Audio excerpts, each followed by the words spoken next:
I have massive value I could bring. And for the most part, people don't. They come in and they make it very transactional. They would only want from a high level person. When the only way you're ever gonna work with high level people is if you make it relational and not transactional.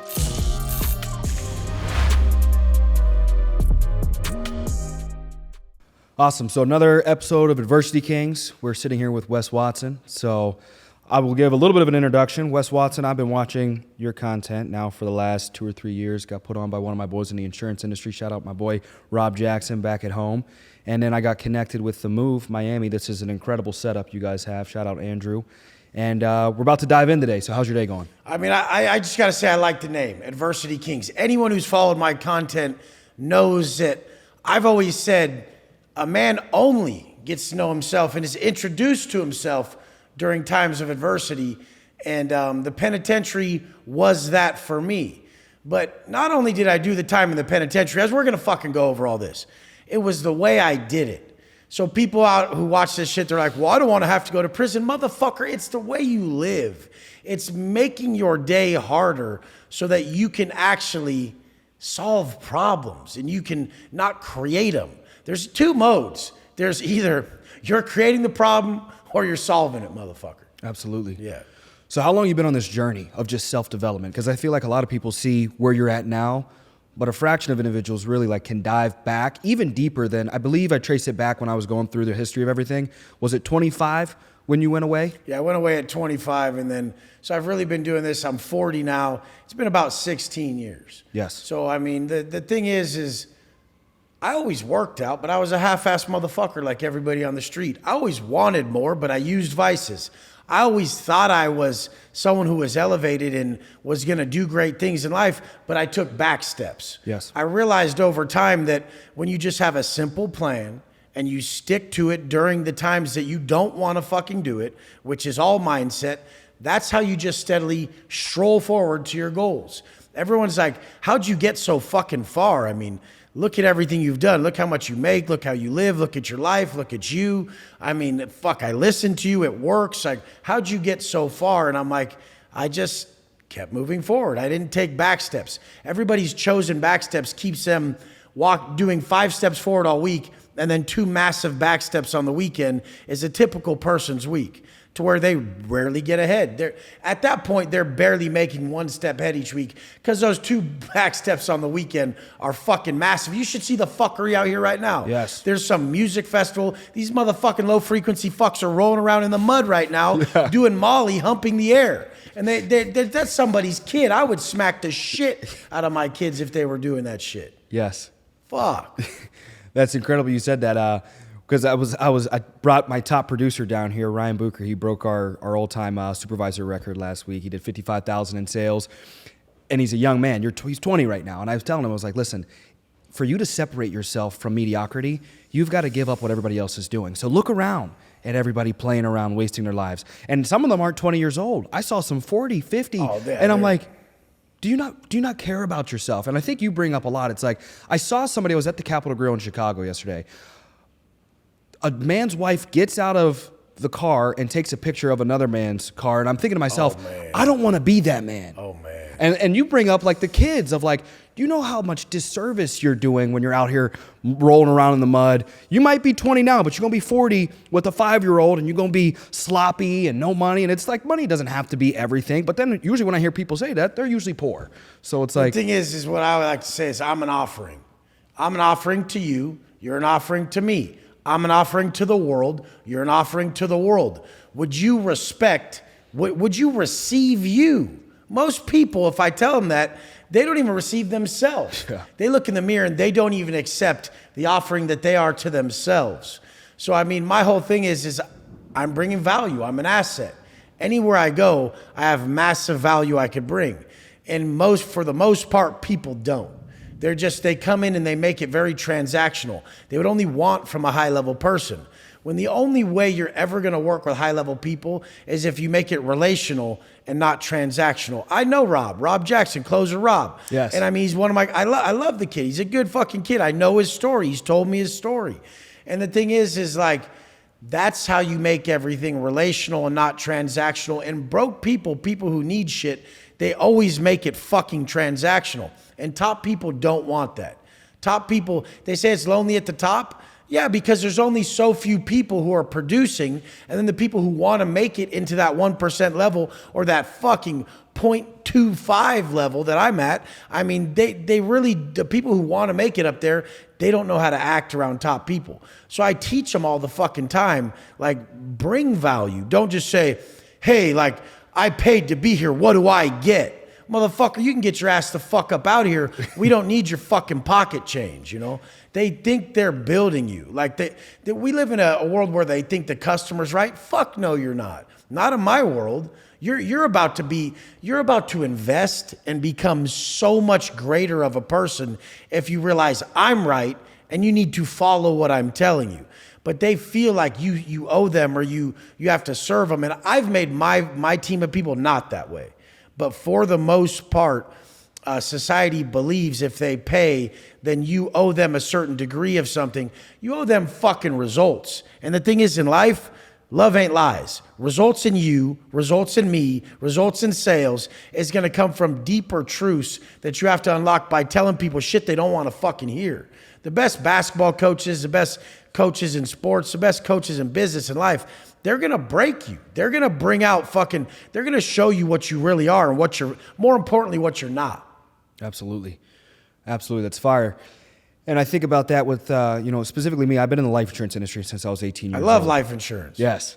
Yes. So I've been in the life insurance industry since I was 18 years old. I was expelled my sophomore year of high school, just not really going anywhere. I was just fighting, angry kid. My dad had got out my sophomore year. My mom, she went away first, raised me and my little sister. Both parents are phenomenal. This is what I hate about, I think, society now is growing up, the world told me my parents were bad people and tried to shame us because we grew up on food stamps. Well, I don't trust a man without a dark side. So if you ain't been in trouble, there's probably a bigger problem. As I'm getting older, I'm starting to realize, like, I'm starting to reconnect with my pops right now. And I'm like, man, all the things he instilled into me of, like, don't quit, don't show any emotion in the midst of adversity. Fighting is what it was specifically. I remember, like, wincing once in a wrestling match. Like, zero emotion. I don't care if you're winning or you're losing. Zero emotion. Stay poised and keep moving forward. But now I look back, I'm like, man, I wish I would have treated my parents a little differently. But I'm so glad when I hear individuals like you, and it's like, this is going to work. Because I can see where we're headed and where the group of men and young women that I'm leading now, where we're headed if we don't quit. Well, the only thing that'll throw you off is vices. So someone who's really fucking has a set vehicle for success like life insurance and then is developing himself as an individual who he admires, who he's proud of. So personal development and sales. If you use those two things, you're going to be very successful as long as you don't fall victim to what everybody else does. Ladies, liquor, leverage, vices, drugs, alcohol, all these things. These things are what break motherfuckers. And I mean, the whole point behind it is that what do you believe? How do you feel after you engage in this bullshit? The regret, the shame, the guilt, when you know you're worth more, that's what's actually so detrimental and so hard for people to get over is the fact that they are disrespecting themselves. They are disrespecting their life. They are being a fucking piece of shit to themselves. So now they don't feel like over years and years of operating like this, subconsciously, they don't even feel they're valuable enough to have the result they want. Like very few people believe they should live in a house like I live in, with a wife like I have, a family like I have, driving Phantom. I have multiple Phantoms, brand new. Why the fuck would you even, what type of man believes he should even drive the full-size fucking Rolls Royce first off? And why the fuck do you need so many of them? At one point I had 8 of them. Yeah. Like, why? And it's like, well, you don't need that. I said, motherfucker, a long time ago, I realized a lot of you guys live in needs. Well, I made it to wants, bitch. There's a big fucking difference. I'm going to get what I want in life. And when people are like, oh, well, that they only correlate that to the money stuff, the tangible items, the material items. I'm like, no. I'm going to get what I want. Yeah. I want respect. I want a certain level of I want a certain level of wife. I mean, my main thing growing up was I needed a beautiful wife, like someone I'm very attracted to. And I just saw so many people like cheating on their spouse. I saw so many people like, I'm like, why does this chick put up with this? like with herself being so like not put together. And why is this guy even with her if he doesn't love her? Because I grew up around people who, I mean, the wife was overweight, the guy was a loser. They were just loser couples. You know, my parents are still together, and both of them have been in pretty good shape their whole lives, and they're both pretty similar. Like both my parents have been good looking people their whole life. They never made it financially to a level, but that's what I knew. And like in all reality, if I stripped everything away, that's the main thing I could say I want is a strong family unit, to be attracted to my partner and to have that first and foremost.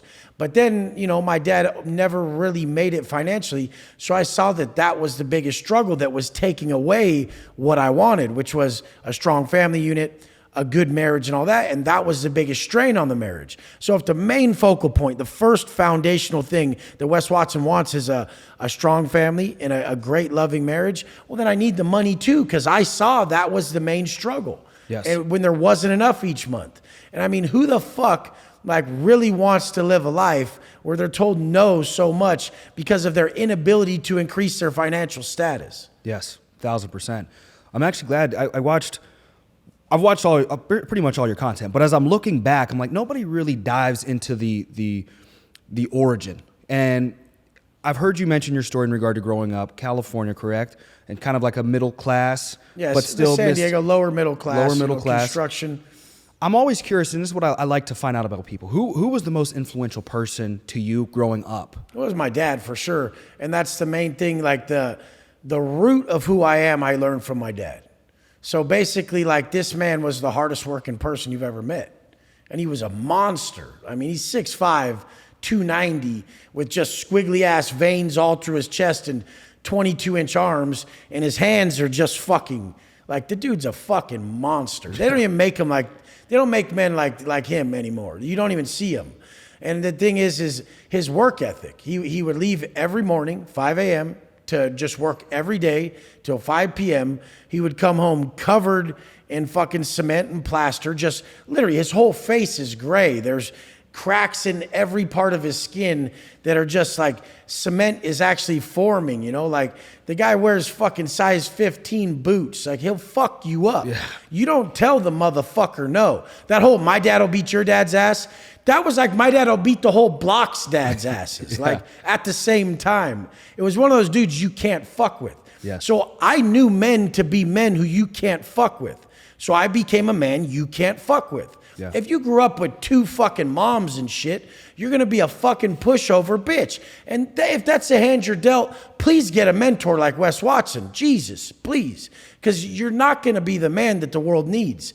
And the thing is like, if you mentally know that men don't get pushed around and men handle fucking shit, that's just what you know. And that's the man he was. 5 a.m., 5 p.m., never bitched. That guy doesn't even know how to complain. He's just one of them stoic monsters where even if shit was going bad, you wouldn't even notice. And he's one of those men that even if he didn't have the money, no, he's picking up the check for everybody at the table because that's just how he is. He knows he's that guy. But he never really made it financially. He was a hard worker. He works way harder than any of us ever could. But I mean, that's what we had to learn. It wasn't that makes you financially successful nowadays. It's really producing a financial result for parties that, I mean, it fits, both people win. And life insurance is one of those. And I mean, and what I do is one of those. So you have to take that hard work ethic that you learned from Pops, and you have to apply it to a system, a vehicle, a blueprint that can actually bring the financial success. And I mean, it was my Pops that was like the greatest influence in my life of working hard. Now, what taught me how to make money was the streets. I knew I could go out and pay any fucking bill in one day. Yeah. So what if you had that mindset? What if you were this guy from these 2 things? The hardest working motherfucker, and men are fucking savages. They don't say no to shit. They fear nothing. And they're stoic. They're not bitches. So you took that from dad. And then from the streets you took, I could pay any fucking bill in one day. Now I have bills that are $100,000 a month. And I still have the same mindset. I could pay any bill in one day. Yeah. And that's what it is. So at the root, who the fuck am I, you know? Absolutely. Now, when did it start for you to go kind of like, all right, I'm going to hit the streets. I know I want to make money, but what inspired you of like, man, I think it was right. Did you say like 12 or 13 is when you started to like smoke a little bit, and then maybe was it 14 or something? Yeah, I went on a trip with my grandma, and my parents gave us $100 bill, and this was when $100 was probably $1,000 back then. And so they gave me $100, and I'm a shady little kid, bro. I said I lost it. I'm like, I lost it. I lost the $100. And then I knew when I came back, I was going to buy a quarter ounce of weed. Yeah. That's just my plan. I had a plan. Like, I'll fucking not get anything this whole trip because I was going on a trip with my grandma. And I'm like, I won't buy shit this whole trip. I'll say I lost $100 and I'll buy a quarter ounce when I get back. And I came back and I bought a quarter ounce for $100 and I turned it into 140. And then I was like 11, bro. I had a little fucking box like this with like 7 sections, and I put like a gram in each one. Yeah. And I'm like, yeah, here's my money. Like, that's going to be this much money. And then I would just keep doing that. Yeah. Till by the time I was 15, I bought a Chevy Z71 Silverado LT, lifted it like a FabTech lift. And then you got the caddy. Yeah, and I put the TVs in it. I had that for like 6 months. I loved it. I bought a truck brand new at 16, and then I bought an Escalade after that. Yep. And then at that time, you know, I'm still going to high school and I'm in an Escalade, and everyone knows I'm a drug dealer. Everyone knows I sell weed or I sell coke, or I would have people sell coke for me, but I would mainly like have people pushing packs and doing work, and I never really touched anything big. Even at like 17, I knew not to touch nothing. I had people who would sit on it, move it, and do everything for me. And even we would go to parties, and my little homie would have a drop sack of just all pre-bagged up grams and 8 balls of coke. And I would just be sitting back chilling, like drinking and doing my thing. And my homie would be pitching it out. He liked the fame and I liked the money, you know? And I was just sitting back like, and everybody knew it was me, but I wouldn't talk to them about it. Yeah. So they'd be like, and that was the same way in prison. I did that in prison too. But everyone knew it was me, but I wouldn't say anything. And I always kept it real fucking gangster like that. And the whole time, I never had social media. I never did anything like that. I kept it all fucking super under wraps. Burner cell phone for fucking 30 minutes just to do this deal. Put that burner in the car driving this way while I pull out another burner to talk to my connect I'm meeting over here. Like, I was many steps ahead of everything. But I knew I was going to prison. Yeah. So let's get it straight. Like, I didn't like have some fictional fucking idea where I go retire on an island somewhere with my drug money and I make it. I wanted to go to prison. I knew I was going to prison. I thought it would be like, 4 years and then maybe catch another case. And I saw it as like the biggest thing. Like I'm gonna fucking go to prison and be the man even in there, out here, everywhere. And that's just how I thought, it just, people are always like trying to make the best choices in life. They're always trying to, is that the right choice for me? The wrong choices I made, the paths I took that were incorrect, served me better than the ones that I thought were the best choices to make. So I'm just telling everyone, like, don't go make bad fucking choices. Don't try to go to prison, you fucking idiots. But literally learn the habits that I teach that are difficult. And then when you do make bad choices in life, because you will, just handle them like a man. Don't be a bitch during those times with your self-talk and your actions. A motherfucker will be going through a divorce or something, and he'll be such a pussy. Oh, she's probably with another guy. And he'll be drinking and all this shit. Like, she is with another guy, motherfucker. Sack it up and realize. Who gives a fuck? She was with someone before you. Oh, fucking well. Like, go get your fucking workout on, strengthen you, make you better, and go get someone better. Yes. Every chick I've ever been with wanted to be back with me after we broke up. You better fucking believe that. And that's who you should be. Yes. You shouldn't be like, the past was better. Fuck that. I didn't even do that in prison. When I was in prison, I was writing a movie. I'm like, I'm going to get so jacked. I'm going to be so good at this fucking prison shit that they're going to make a fucking movie about me. Absolutely. One of the movies I think of, and I feel like you've mentioned it, is, I don't know if you've seen Shot Caller. Yeah, it's good. It's good. It's pretty accurate. I was going to ask, is it accurate? Shot Caller is pretty fucking accurate. I'm telling you, it's pretty accurate. But I mean, like the way they showed the shoe, how a guy will come in with a 2-year fucking DUI, catch a fucking stabbing or have to put work Yeah. in and end up with a lot more time. This is real. Like, I mean, I told the story about baby Jesus and these other guys who they had to put in work on this full bull from Cocoa County, and putting in work was just 4 dudes jumping on this fucking 6'6" dude covered in swastikas. I mean, it says like Co on his stomach, which is Cocoa County up north. He has 333 tattle all over him. The guy's a monster, you know. He's not swole either. And like he comes in saying he's Aryan Brotherhood, and he's not. And then the word comes down that he has to get removed. So there needs 4 people to remove him. So the cops know that this is a removal. It's not a fight. And so they, you know, these Woods who are like normal white dudes in prison, Pecker Woods, and like the kid Baby Jesus. There was like Nate from fucking Temecula or Fallbrook. There was a couple of these guys jumped on him, and the thing is he ended up getting a ruptured orbital, which is like an eye socket thing, and I think he got a few stitches or something. This is a long fucking time ago, but they all caught an extra like 10 fucking years, bro, for them doing this battery that anyone would be like, oh, that's not that bad. They don't deserve an extra 10 years.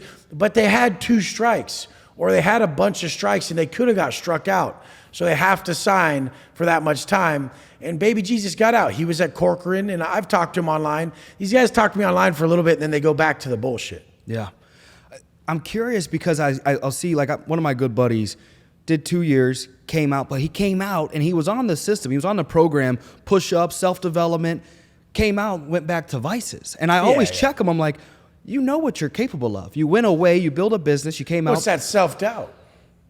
It's that self-doubt. That's why personal development's everything. That's why being around people winning is everything. Because every day one of my clients wants to quit. Every day one of my top clients wants to quit. And I'm like, what the fuck's the matter with you? How do you think I got here? I'm like, you don't even know what I'm facing right now. Like, literally, the lawyers I deal with, the accountants I deal with are a bigger problem than my business and making the money. Like, all the shit you have to deal with when you make it to my level, making millions of dollars a month, making the right decisions all the time, like wondering whether, hey, is this better well spent in the business, or is this better well spent for eyeballs and organic growth online, which I always say eyeballs and organic growth. Get on a podcast like with someone like Adversity Kings with Tristan, and get in the place like The Move, and fucking like do podcasts, get content out, spend your money on that. Like, I've ran ads and done all that shit. You guys, do you buy from people's ads, or do you buy from people that you love their content? Yes. Wake the fuck up. You're running ads, but you don't buy from ads. I've never bought from an ad, but I've bought from people I know and people I like. And guess what? This is crazy. Everybody I know right now in my life, not one person, only one actually, 2, my mom and 1 friend, 2 people that I talk to in my life, I know from life. Everybody else I know from social media. Yes. Every single person. You guys, create real friendships online. That's how it works. I'm going to bring him people. I'm going to be like, oh, you want to sell fucking life insurance? My boy Sean does life insurance. My boy Tristan, Spencer, who we just worked out with. Fuck, sell under one of these guys. Make some fucking money. Yes, absolutely. Next thing I got here in my notes is, do you believe the next generation has strengths? You always hear the You current guys generation. are good. You guys, dude, the younger guys like your top seller, Spencer, who's 24, rolled up in the Lambo, was jacked. Yep. Dude, it's still the same percentage. You always see like guys saying the next generation's fucked. It's like, it's the same percentage as this one. Like, it's 1%. 100 people will sign up for one of my programs. One of them will be a crazy testimonial. A lot of them will get gains, but one will be like that crazy shining star, you know? And I mean, that's just the reality of it. So, I mean, the whole fucking point is people are like, that's a low rate. I'm like, only if you believe you're the 99% of losers. When I went to trial in my case, to prison, the fucking DA sat in front of me, rest in peace, she killed herself. And why did she? Because she was a piece of shit. And straight up. But I don't wish that upon no one, but she was a world-class piece of shit. So, I mean, hanging people, railroading people, giving them a shitload of time for for cases they shouldn't get that much time for. So she killed herself. That's what happens when you're a bad person. You can't deal with yourself in the mirror. But the thing is I sat in front of her. She knew I didn't deserve as much time as I was getting. And she was like, you better just take the plea bargain we're giving you. I'm like, you guys aren't running my Orange County case concurrently. Because I had a sales case in Orange County for a trafficking case. And I went over my joint suspension with this new violence case of robbery, assault with a deadly weapon and all this shit. And they're like, they were giving me a low offer, but it was the same amount of time as I ended up getting if I would have took their offer. I'm like, nah, I ain't taking shit. I'm taking it to the box. Fuck you. Like literally pressed my finger up against the glass and went, fuck you. I'm taking it to the box. Go fuck yourself. And she goes, well, wait, Mr. Watson, you know there's a 98% conviction rate. I said, good, I'm the 2%, bitch. Get your old ass up the fuck up out of here. And then I went back to my cell when I was in fucking ADSEG, which was solitary. I made bags to do leg extensions and shit. I'd be in the cell by myself doing leg extensions the whole time and body weight squats and just whooping my own ass, finding inner peace every fucking day. I could whoop my own ass on this floor, have very little food and just some water, and be happier than most of these fucking idiots in Miami. Like literally, I could be on this floor, sleep right here with a pillow, have water and enough protein just to make it through the day, and beat my ass with workouts so fucking bad that I'd be happier than most of these motherfuckers and happier than I am sitting at my fucking mansion with all my shit if I don't whoop my ass on the floor each day. So main point is whoop your motherfucking ass for workouts each day. Absolutely. Whoop your ass. We checked in the hotel. Check yourself. Heart check. Absolutely. We check in and we look at the weight room, the gym. I'm like, bro, this gym sucks. I work out at Lifetime, and I'm like, then this thought comes to my mind. Both parents did time. Thinking about Wes, I'm like, there ain't no weight. I don't know. Is there a gym? Is there a nice gym? There ain't no elevation. Lifetime. There's no cold tub, hot tub. It's just you, your burpees. There's magazine stacks that you use to hit shoulders, front raises. There's your celly to do fucking squats with on your back. There's fucking water bags to do curls with, and there's burpees and push-ups. If you go till death, that's a very satisfying fucking time. If someone right now watching this fucking podcast, if you're feeling depressed, you're feeling like shit, you're feeling like a bitch, do 10 burpees and write a hash mark down on a piece of paper. Then do 10 more. Write a hash mark down on the piece of paper. Do 30 sets of 10. You will be on cloud fucking 9. You'd hug an enemy. You would love people you hate, and yes. you would fucking start to see a life that you used to hate that you love too. Yes. That's why I say the world is not as it is, the world is as you are. So once you get to that state of love, you can love an enemy. You can love a life you supposedly hate. You can love your damn ex-wife if you wanted to. Yeah. Be like, it's all good, bitch. Here, have a good day. I'm gonna make so much money that pocket change you get ain't shit. You know? It's crazy you say that because I get my best messages after I fully try to kill myself Just through a murder. workout. Yeah. Just or even a crazy life adversity. But 98% of the time, it's I just worked out 3 times today. Well, this is the thing. All thoughts, all actions, all energy is paying homage above. So you're saying, God, I'm worth this life. I'm worth it. I just showed you I am. I outworked everybody again. I'm worth it.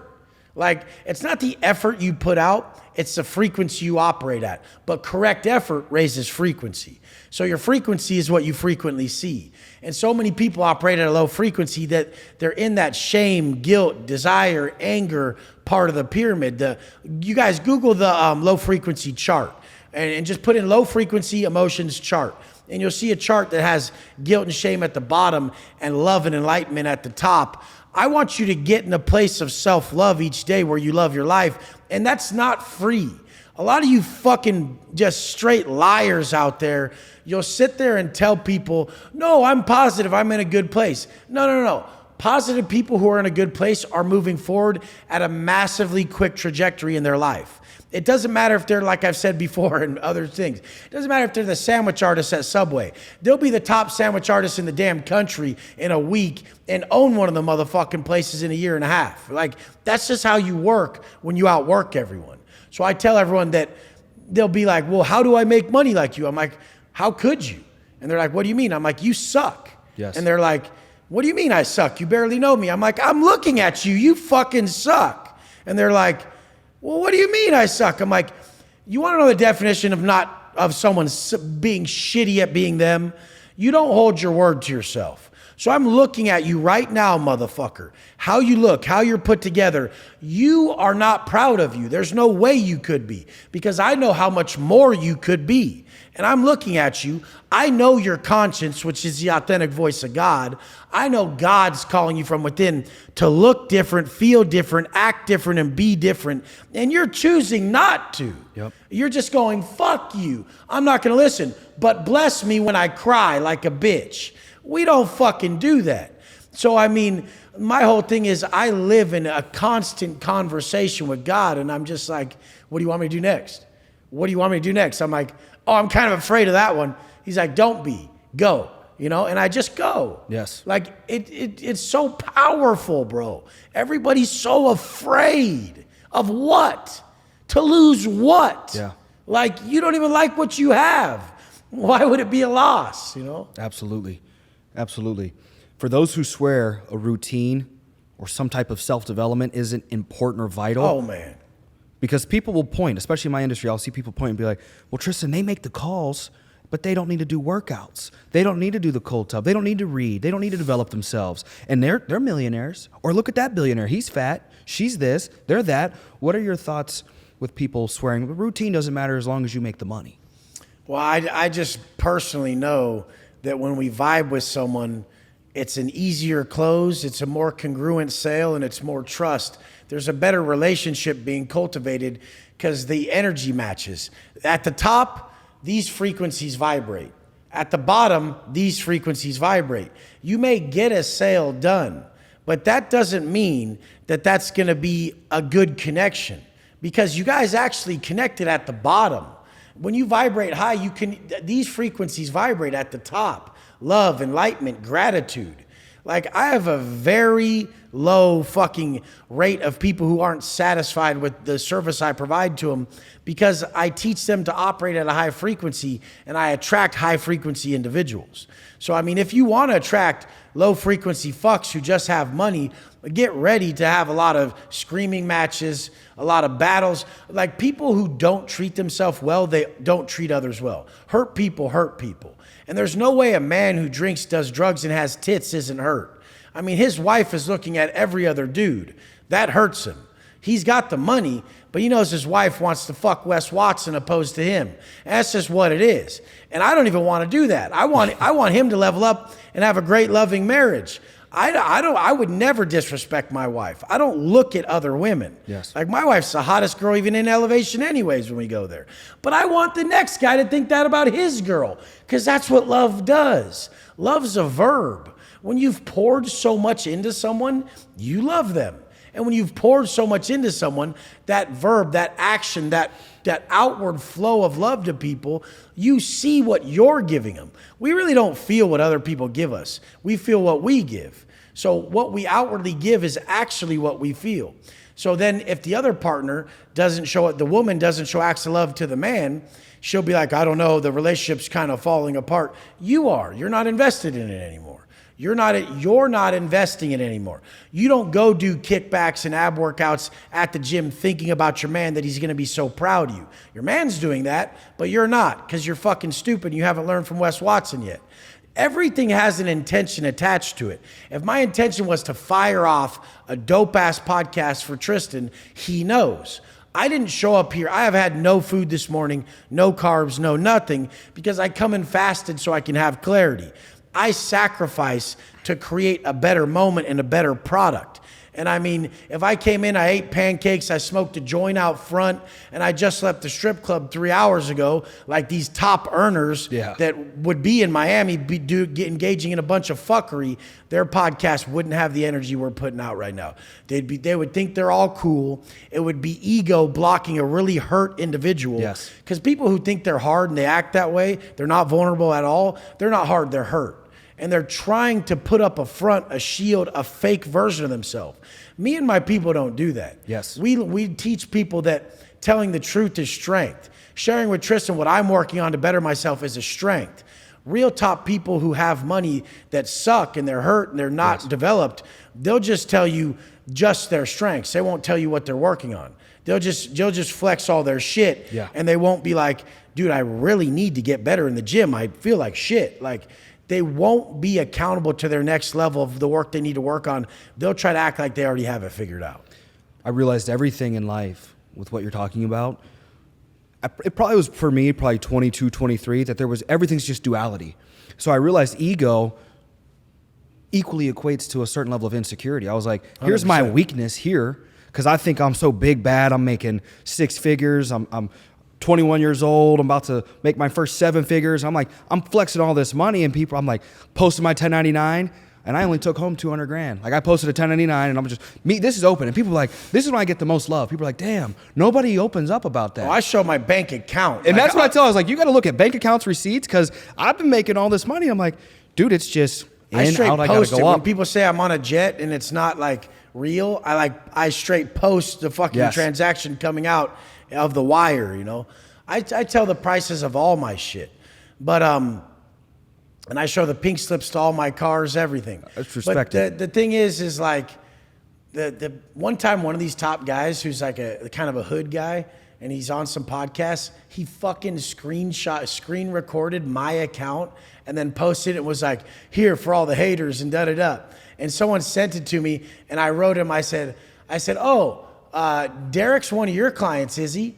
Funny, I got that wire from Canada. Derek's one of my clients. Why you screen recording my account and posting on your page, motherfucker? I'm like, that even ain't any money either. I had like $1 million in my savings and $800,000 in my immediate business account. I keep $2 million liquid right there just for fun. And then I have investments, own all my cars, make a shitload and everything else. But I mean, the whole point is when someone says someone's narcissistic or they're egotistical or they're this or that, I like to say, well, nobody's really anything except in that moment. Yes. So that's why I create a program that shortens these moments. Because I will be egotistical today in some type of moment.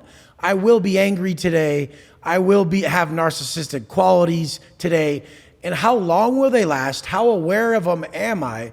And am I aware of that shit in order to shorten the moment? And as I say, like, shut that proverbial window when that anger window opens or that egotistical Wes Watson window opens. How can I get back to God? How can I report above really quick and say, oh, wait, I'm off topic, you know? And then sometimes people do need ethical egoism. I'll sense in the space, like our cosmic whole, just how everyone's really connected in that true fucking connection we all have. I'll sense it in social media that people need a post like this today. And I'll just do a car post with a hard ass song with a little bit of shit talk. Yeah. And that's for people who have negative self-talk.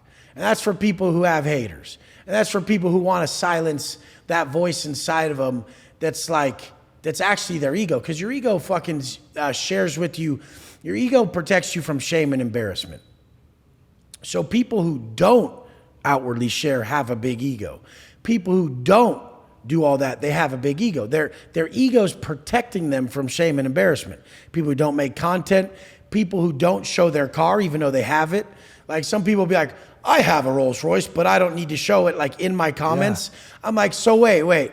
You don't show it on your page, but you come to my comments to talk about that you have it. You don't see that's the same thing or worse. Yeah. You're too afraid to even attach yourself to this outcome, motherfucker. That's how big of an ego you have. You can't even fail in your eyes. You can't even be perceived as wrong.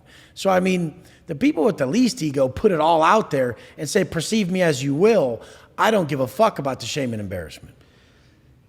And I like how you talked on this. Now, these people that say, like, I want to hide it because I don't want to get sued. You know what I mean? Fuck. I don't want to get I don't want the negative attention. I don't want people to feel bad about themselves, or I don't want to get sued, so I don't want to look too rich. What are your, I know you've talked on this before and even just recently just recapping on it, but what's that rooted to? Is that just ego with the shame and embarrassment? Scarcity, ego, fucking, and then a lot of them just aren't the stage guy. So in all reality, that's them wanting to be the stage guy, the guy who really gets the attention, but they've always been an introverted nerd fuck, Yeah. And they're like, oh no, I'm not that guy who wants all that attention. but they do. They're just too afraid to be that version of themselves that is calling out to be the guy on stage. And I mean, I like how Hormozy did it, because Hormozy was kind of one of those passive guys. He like just ran his business. He was in the back, even though he was jacked and all that. He kind of is like a guy who, like, he bought a Bentley but didn't want to show that way, so he sold it. And he preaches that he's more fucking humble with his materialism. But then he said, fuck it, if I want to make more money, I have to be famous. Yes. And so then he started making a lot of content, and he broke that fear. Because regardless of anything, if you're tiptoeing in the water like he was afraid. He wasn't saying I'm right this way or I'm wrong this way. Like, he was afraid to be what he wanted to be. And so then he realized he had to be the front man, and he became a great front man because he's someone who has a high level of personal development and will be great at anything he chooses. So this is a prime example of that. But these other guys who are like, I've been to prison, Wes, and I don't glorify. I did 12 in my comments. I did 12 years, and I don't glorify it on my page. You need to quit glorifying prison.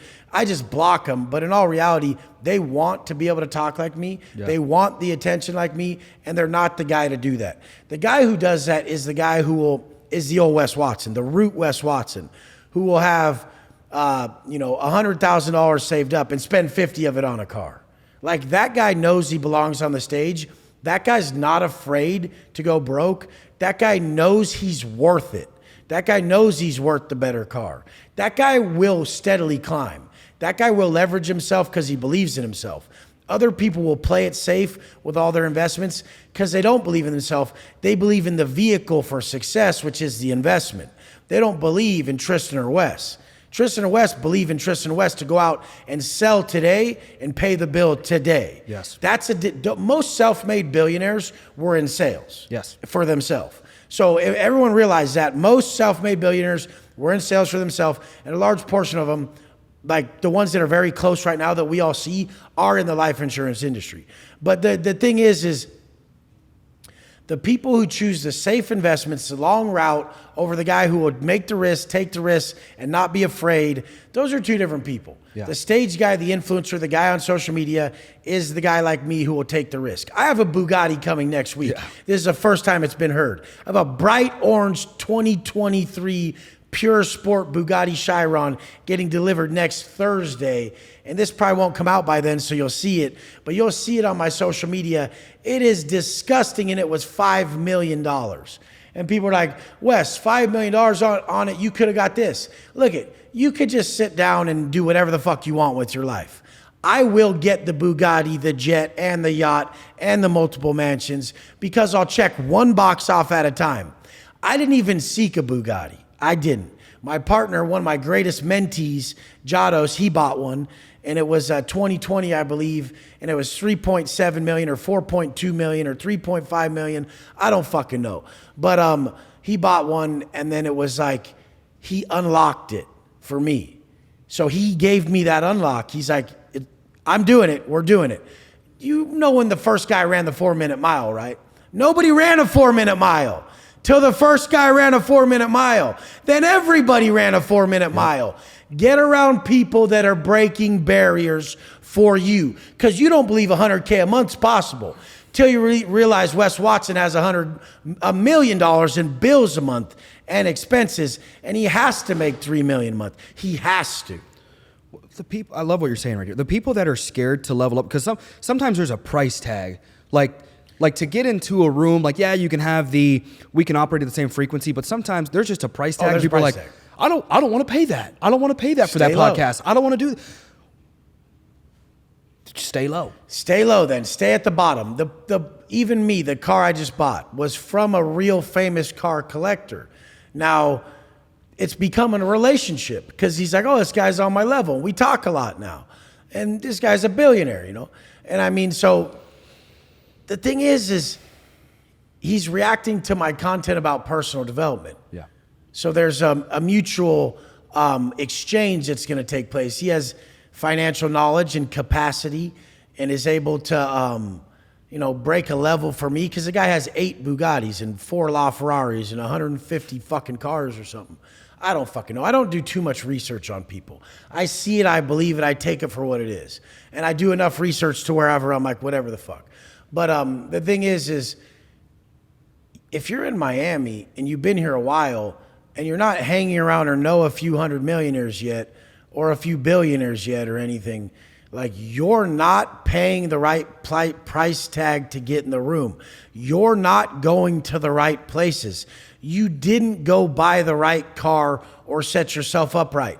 No billionaire meetup, no 9-figure mentor is gonna fucking know that you have this real humble multifamily portfolio, you fucking idiot.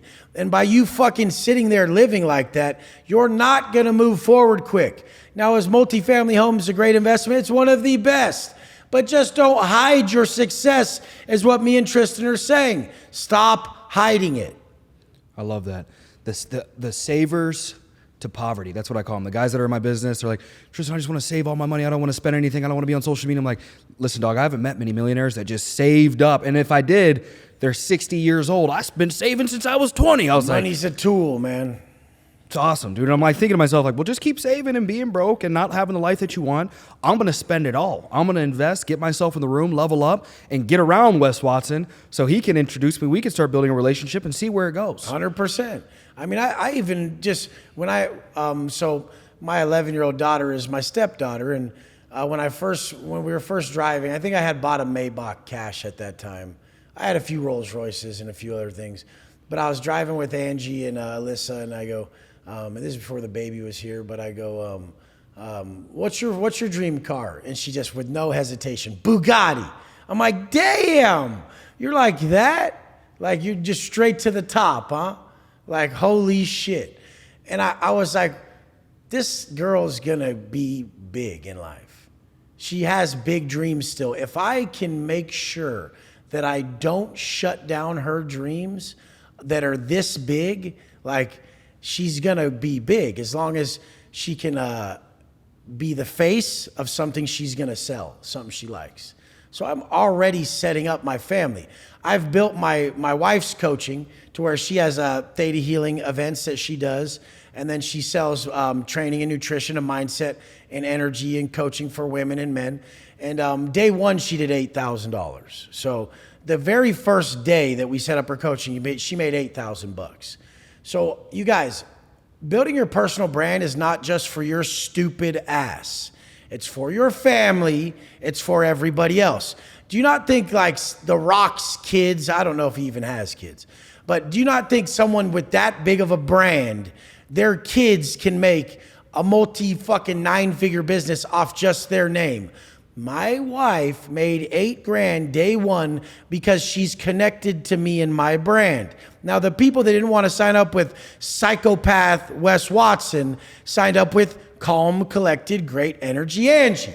There's different people for different people. Fuck. And the thing is I was able to transfer her, which is going to be a multi-million-dollar business, very, very seamlessly. And then I'll be able to do that for my daughters too. I mean, stop being so fucking selfish. Do you really want your kids to go to school to learn how to be a doctor to make $40,000 a month when in Miami $40,000 a month is fucking poverty? Fuck. Dude, I think this trip's going to be 2-3 days for us. It's $20,000. And I'm staying at like a cheap hotel in South Beach. Next time you come down, we'll get you a better hotel then. Well, dude, it says penthouse level. We get up to the penthouse. Room's got like 600 square foot. I'm like, this ain't the penthouse. Yeah, you gotta get the place. It's gotta be like you gotta spend like $4,000 to $7,000 a night to get a real room. But you have to chalk that up to your business. Yes. You have to realize that you have to bet on yourself and say, I'm gonna make 10 million this year, yes, and I'm gonna have to write off 4 million. Yep. So I better start spending. Yes. When you get to my level, you start spending early in the year. Yeah. Like so many times I've spent early in the year, like you guys, I bought 2 Phantoms already this year. So just keep in mind, this year already I bought 2 Rolls Royce Phantoms. And in January I bought 2. So, but the thing is through the rest of the year, I'm planning on making more money. I'm not planning on making less than last year. Made 22 million last year. if I make 30 million this fucking year, I have to expense 40% of that. Yeah. So that's a heavy task. There will probably have to be a jet. You know, this is why these guys buy jets. Yeah. Like, you may not even fucking need it. But if you can expense, now the assholes went from 100% depreciation on the jet. So you can write off 100% of the jet. This year it's 70. So now on a fucking $70 million jet, they really just knocked you for 21 million of your write-off. The IRS just did. So, I mean, this is the thing. Like, you guys, it's getting more and more fucked. Move faster. Build your brand faster. Sell faster. Get into this shit quicker. And realize that you're not going to be able to expense all that in quarter 3 and quarter 4. I've had big quarter 3s and big quarter 4s every year since I started. And I spend at the start of the year like a madman. And then all of a sudden, quarter 3 and quarter 4 are huge months, and I can't even catch up. For 2023, I still owe $3.2 million. I have to pay $3.2 million on my taxes for 2023 because I couldn't spend quick enough. Now, in all reality, I could have took that $3 million, put it down on a $9 million jet, paid a fucking monthly payment, and wrote off $9 million instead of the $3.2 million. Now it had $6 million carrying over into 24. Yes. But now I'm fucked because I didn't move quick enough. Now I have to write a motherfucking check for $3.2 million because I didn't move fast enough. Now all the tax guys who make less than me are going to be in my DM talking about, I would do this. I won't listen to you if you make less than me. Yes. I'll listen to my boys who have had to fucking write off jets and shit. Like, if you make way less than me, don't give me advice. I won't listen to you. If you're not as jacked as me, don't give me advice. I won't listen to you. Just realize people above you who are killing it harder than you will not listen to you if you're not on a certain level. And that's why my clientele, my price, and everything I charge and do goes higher when I have a crazier lifestyle that actually is congruent with my client. If my client flies private, now we understand how ungrateful our chicks are if the guy books a jet that has cream interior with fucking oak tables, and I've taught my girl to say this interior sucks because that's how I talk, and then I'm thinking she's an ungrateful bitch. But I mean, in all reality, I did that. Yeah. I did that. Now that happened to one of my clients lately. He said, I got me and my wife at G5 to go on vacation, and she came in and said, you paid $50,000 for this flight. This interior is kind of dated. And he's like, damn, what a bitch. And I go, I honestly won't fly in anything that's not fucking gray, black, and white. Like, I see these guys, they post their jet, and I'm like, bro, like, are you in grandpa's fucking straight fucking horror show? This looks like grandpa's nightmare. Yeah. It probably smells like grandpa in that motherfucker. And they're showing off their nasty jet. I'm like, do you understand that the same price, you could have got a better one if you're just not an idiot and you'd say, I'm not booking that one. I don't like the interior. It's very simple. Say no more. Say no more. More. Like, these guys will be sitting on a plane and it's a fucking, oh my God. Like, go back to my photos. Everything's white, black, gray, neutral tones, carbon. I mean, it's 2024. Fucking shit pisses me off. And if you show your house and it's got all oak cabinets and shit still, and your closet's all oak, please move out or don't show it on social media. I can't see your white fridge. I mean, I don't even know how to say my appliances. It's like that M-I-E-L-E shit. How the fuck do you say that? No Meal idea. Or something? I don't fucking know. I have no It's idea. some German shit. But I mean, this is the thing. When you're on a different level, you have conversations with people on different levels. If you show your Keurig, it's not going to be the same as if you show your fucking, what the fuck was the machine I just got? I don't even know. Like, Looks nuts. It starts with a J. You guys will know. Pumps out espresso and shit. My buddy is worth $1.5 billion. He bought every weed license in Arizona and New York. They're all selling for $150 million each. There was 10 in Arizona. There's some in New York now. He has all of them in Arizona. And he sells them off for $150 million each. But he moved to Puerto Rico because he was making so much. He was so sick of my coffee machine that he sent me that $6,000 coffee machine. Okay, a lot of you guys don't have $6,000. I have friends that are so sick of seeing my stupid coffee Nespresso machine on my Instagram story that at my door arrives a $6,000 fucking whatever the fuck the thing is called. I can't even fucking work it really. But that's a different level. You get me? Good. 1,000%. I love that I was going to bring this up as we wrapped up anyways, is the branding. It's all I talk to the guys with life insurance is like, life insurance is going to generate a certain amount of compensation. But you mentioned something recently in your content is everything's taken. Everything's taken, except you. Except you. You get 100% of you. And I keep telling these guys, bro, if you don't blow up your social media, some 10-year-old sitting in their basement right now making YouTube videos, and they're going to make $10 million this year. Dude, you sales guys, fuck it. You should all hit me up to recruit your team and build your personal development program. So you're making your team strong. You're getting them fit. You're building mental fortitude in them so they can go sell better. And you're recruiting quick as fuck. All the sales guys should have a personal development, like fitness, mindset, training program, and then a sales coaching program. Like, I mean, obviously Andy Elliott did it like a monster. Yeah. I already did 10 million last month. And I believe it. The motherfucker's on point. I used to before be like, I didn't understand because he was just a sales guy. Then when he branched off into the fitness, I said, there it is. There it is. He's doing it. He's cornering it. He's cornering markets. Like he's providing all in one. And guess what he's doing? He's not lying. He's not lying to the people. They're gonna sell better if they come up more fit. Yes. Other people want him to lie to them. No, a fat guy can sell just as good. No, the fat guy will be better if he's a better version of him and he likes himself more and he's more confident, he has more energy. He's good now. He'll be better. What the fuck? Why do people take it as such a fucking stab at their character or who they are if you're telling them, you're good right now, you will be better? Why do they, I'm not perfect? No. So you mean I'm not perfect right now? No, you're not, motherfucker. You got tits. Get the fuck at the fucking gym. Yeah. Your wife's sick of you. What do you want to have a bunch of money and have sloppy, hairy tits and be all pale and pull out at fucking Turks and be like, yeah, babe, I got the jet. We're rolling to the beach at Turks. And she's like, put your shirt on, please, God.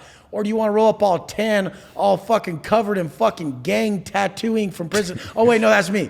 Or you want to fucking just roll up all 10, all jacked, and your wife just be like, bitches, quit looking at my dude. Dude, my chick will be looking at other chicks to see if they're looking at me. And instead, usually that's the dude looking at dude, see if they're checking out his chick. Yeah. That's the difference. Yep. I couldn't imagine making millions and have a CPAP machine, the Darth Vader machine. You just got this. Yeah, motherfucking and your wife look over at you like, what? Yeah, what are we doing? Like, come on, you guys, wake the fuck up. We're telling you to be, we're not calling you out, we're calling you up. If the tits comments hurt, realize I'm calling you up to not have tits and you'll feel better. Absolutely. You're just trying to stay down there. You're trying to stay down here. I'm telling you, you're worth being up here and you're taking offense to it. I actually am a better friend to you than you are at that point. Fuck. Yeah. I feel bad for the people that another man's lowest standard is their highest. Oh my God. Now you've just let my ceiling be your. So many people would be so happy with $100,000 a month. Like if people were able to make 10% what I make, their whole life would be changed. And I'm like, they come and they're like, what are you going to teach me? I'm like, do you see my life? If I can teach you how to do 10% of what I do, you'll be killing it, bro. And they're just like, it's hard for them to even equate that. Yep. It's so fucking stupid how people need to be shown so much when it's right in front of their fucking face.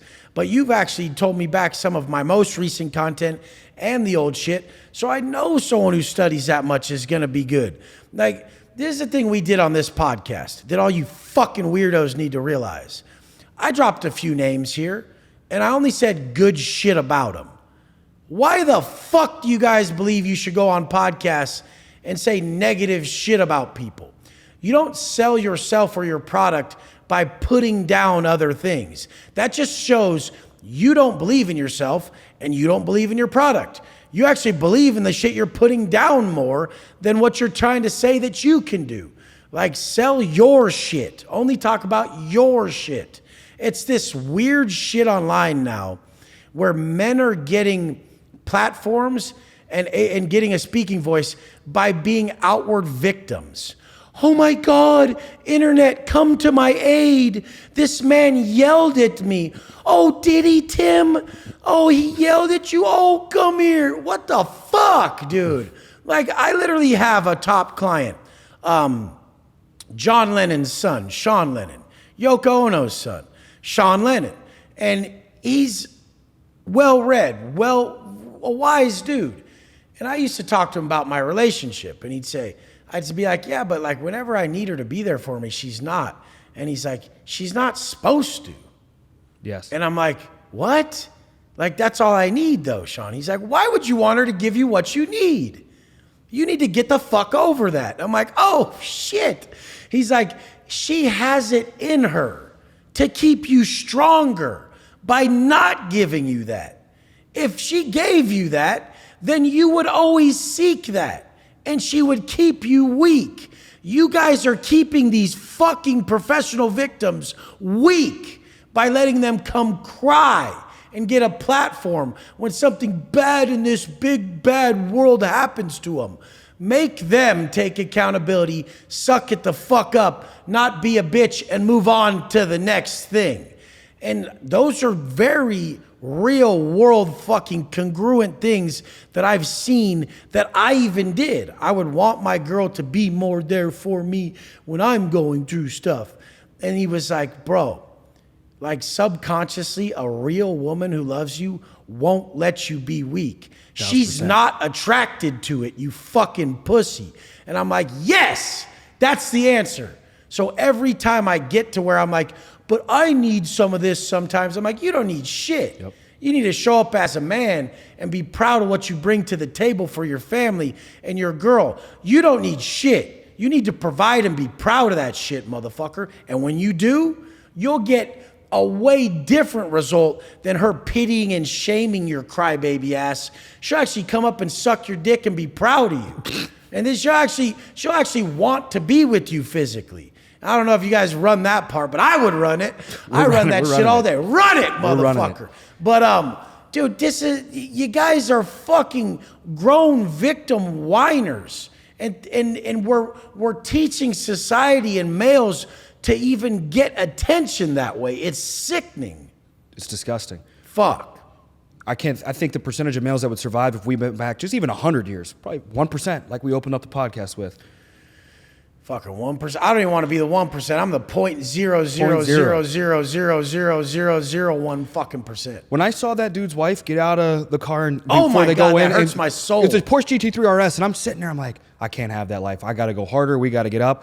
And I'm texting my mom and sister because those are my ladies in my life right now. And I'm telling them, never ever come to me and say, hey, are you stressed out? Because I want to show them like my sister as a boyfriend, but like, listen, if there's any sign of weakness, and then the female, like you're saying, is like, as I'm studying what a real man has to be, there's no need for you to console with me and make me feel better. Because thousands of years ago, before men were labeled as finding a gold digger, it's not a gold digger. The man that was able to generate the most food and protection got the best woman. That translates into compensation and money now. So I look at it, I'm like, dude, you wouldn't be able to survive if we went back a couple 100 years. 100%. The producers, the people who really have tangible results, that's what the fuck matters. And that's why when my family pulls up, you see my family pull up. My family's fucking worth it. And people will be like, oh, you're going to spoil your family and they're going to be a certain way. I said, no. In our family, it's energy and habits. First off, your daily habits and the energy you give to people around you, your attitude, your energy. That's the greatest offering you could give. And then we have stuff because we're worth it. We get what we want because we work towards it.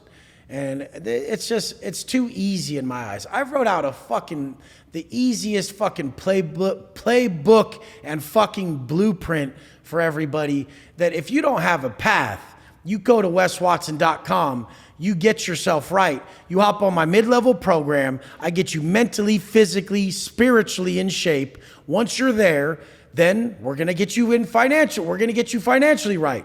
I'm going to teach you to do what I do. I'm going to teach you to do for others what I did for you in my mid-level program. So I teach you to get right in that mid-level. It's $750 for 3 months, $2,000 for a year, and then you elevate to teaching people that.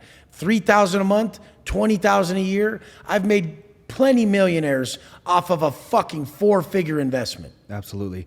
I can tell you guys as we wrap up, just investing to be around Wes was worth more than what I necessarily invested. But I'm telling you right now, from watching his content for the last 2 years has completely changed my game and made me level up. And you guys are stupid, honestly, because he puts it out there for free. I just look at your profile every day. I'm able to plug in information, able to plug in what is there and what's available. You could just copy and plug it in, and it's 10x my life just over the last 2 or 3 years. I've got my sales force locked into your content. I got one of my business partners. He's 50-year-old dude, Dave Wang, in the business, makes 20 grand a month in passive income just off of insurance, and just every day, Wes Watson. And we're all locked in. And what's cool about it is, like, a lot of people, like, I believe they need that additional guidance, but it's out there. Like, just take his shit, copy it, plug it in, and you're going to be great. You're going to do great things. I mean, it's the mindset, you know. And the thing is social media is such a good tool because it's not so much we need to learn, we need to be reminded. So all throughout the day, I'm going to send you reminders to stay on track. You're going to be trying to veer off the path. And then you're going to come to my page. I'm just going to smack you right back into the straight path we need.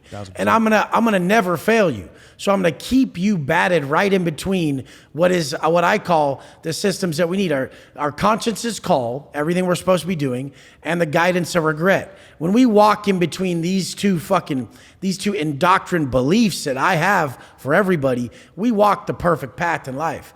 And a lot of people who don't follow my content, this seems like a different language to them. But it's not a different language to understand that a personal fucking trainer at the gym may make 20 grand in a month if he hustled all crazy, if that.